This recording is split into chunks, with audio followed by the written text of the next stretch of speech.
Hello everybody, I'm Scotty. Welcome to Scotty's Toy Box. Today's Scotty's rant is on racism. And I think racism all comes down to fear. Almost everything I have seen and heard on it is about being afraid of the other, losing your culture, changing of your heritage. Oh my goodness gracious, you might learn to eat a different kind of food than you had before. You'd like it. Look at our the United States. In the places where most of us congregate in cities, the diversity of foods. Oh, Milo, you do this every time. Come on. Here, say hi to everybody. This is Milo. Milo wants to be part of the conversation. So, back to racism. I watched a video a few minutes ago and I was just stunned. These white supremacists, white nationalists were talking about how it was inedible, that they're trying to do a white genocide, these other races and peoples, and they're trying to destroy the white people.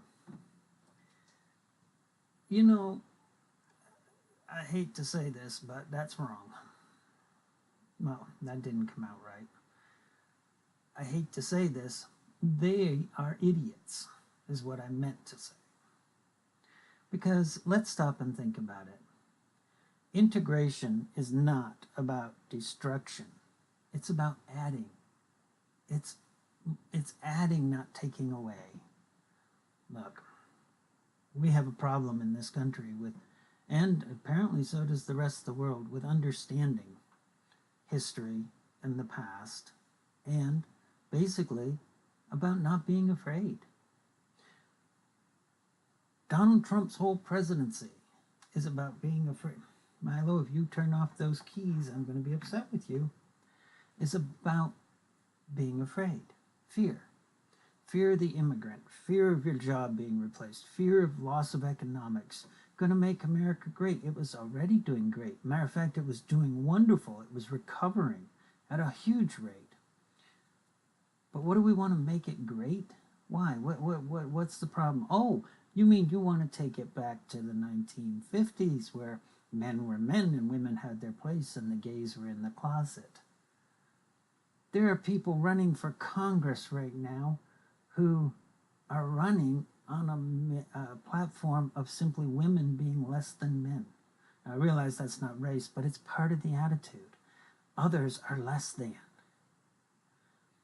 Now, to make this real simple, I'm going to start out by saying we are all humans. I don't care if you come from El Salvador, you come from Great Britain, you come from Canada, you come from the Philippines, we're all humans. Homo sapiens. Now, I know growing up, people spent huge amount of money to get darker. White people were trying to tan like you wouldn't believe. That was the thing. And across the world today, darker-skinned people are using whitening creams. Why? Look, there is simply no attempt to do away with the white race. What everybody wants is equal treatment. I want equal treatment for myself. I want equal treatment for everybody else. All men and women created equal, being given the same rights. Now, does that mean that some demographics are going to change? Probably. But that can be for the better. Look, I've done videos on integration and race before, so my thoughts on this subject are well known. I think that people are better off when they're more inclusive, when they can speak more languages. I think the economy is better. And I have no reason to think that just because the white population demographic is going to go down and a different demographic is going to come up, a minority demographic is going to be the majority.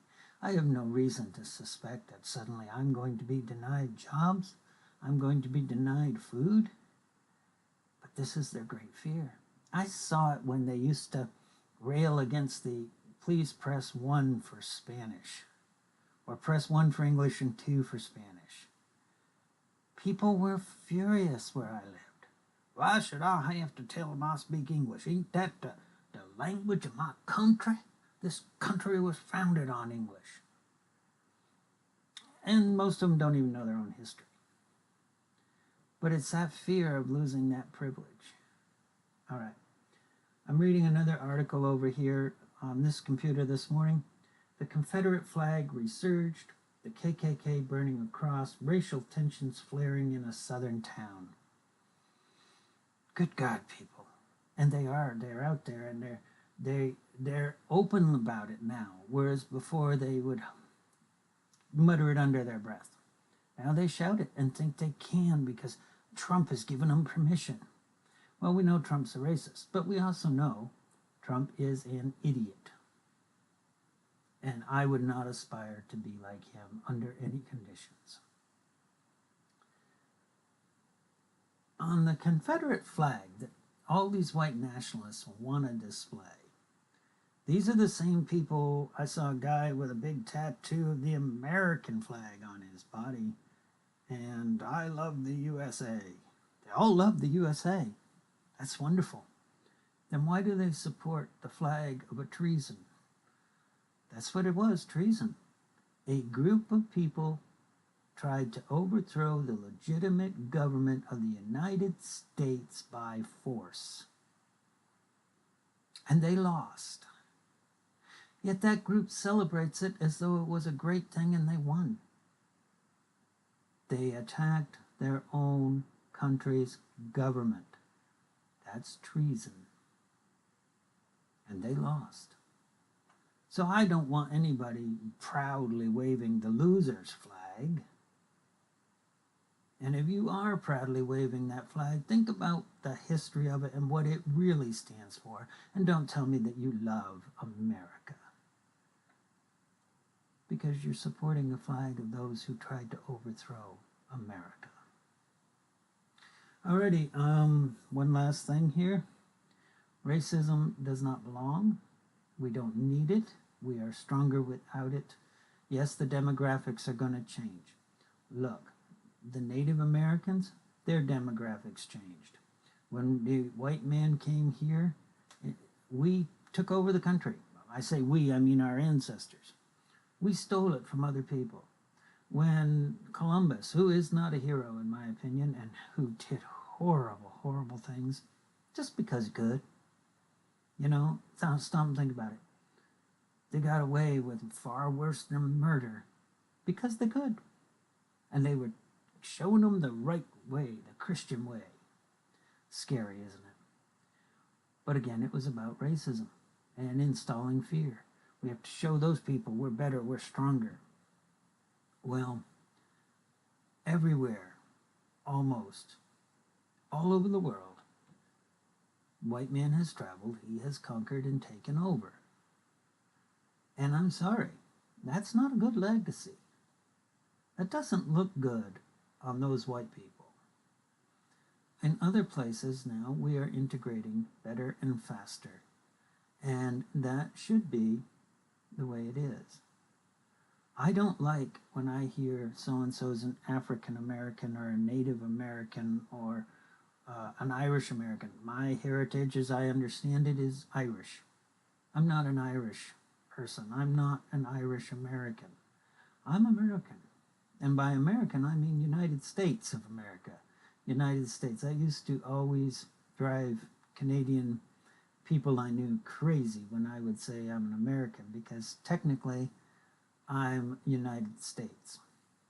This country is the United States. The whole continent is America, North America actually. And then so we are the United States of America. Canada is Canada of America. Mexico is Mexico of America.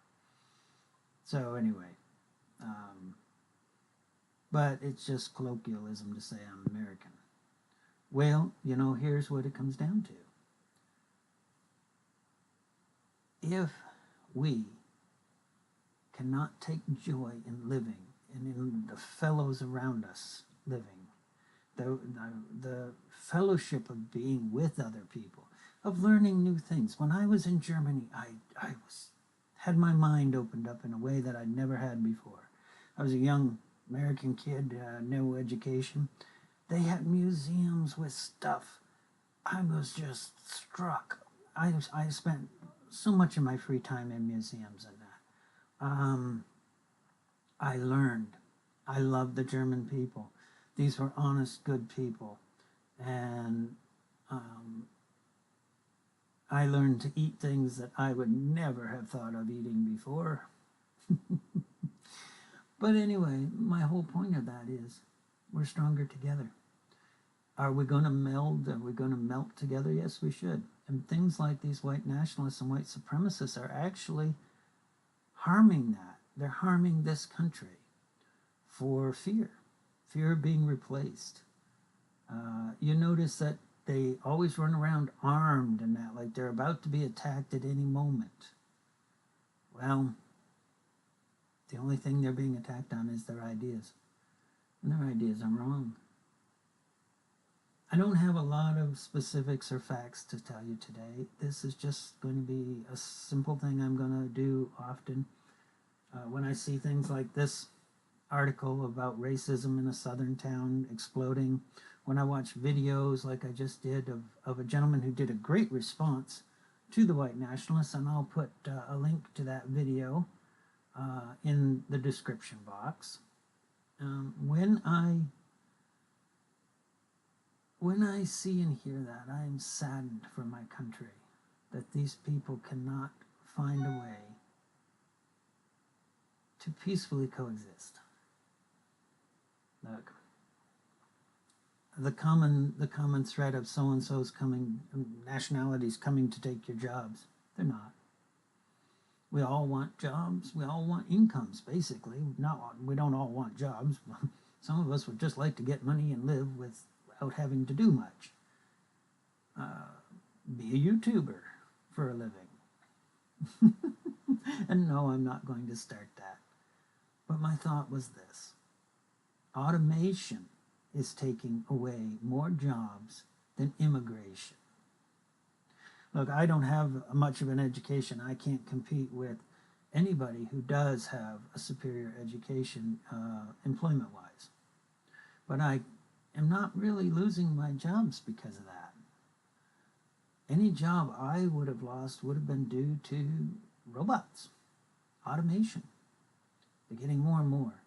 In the future, there's going to be less work for more people. We're just going to have to learn to get around that. We're going to have to go to some type of basic uniform living wage or whatever. But here in the United States, we can't even get set on a living minimum wage. But that's not the video that I want to do. Again, calm the fears of these people. Because if they can get over the fear, then maybe they can see the good, the absolute wonderfulness of melding together and becoming one cohesive society. Now, that does mean respecting other people. It means respecting other people's rights, religions, cultures. And by respect, I don't mean that you have to just totally go along with anything somebody else wants to do. Reason does take priority here. If somebody says they want to, I don't know, marry off 12-year-olds, you can honestly say, no, that's just not going to happen.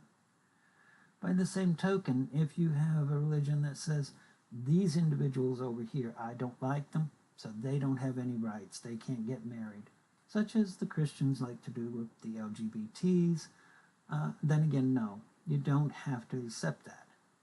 But you do have to give them the right to have a faith and to practice that faith in a non-harmful way.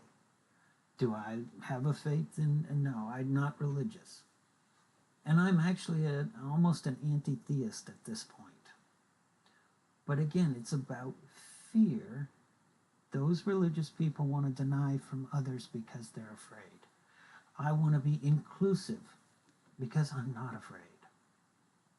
Alrighty, this has been Scotty. I hope this has made some kind of sense because I did it on the fly. I didn't write anything down, and I've got to go back and edit one of the first parts because I got looking at myself in the camera and wondering, is it working?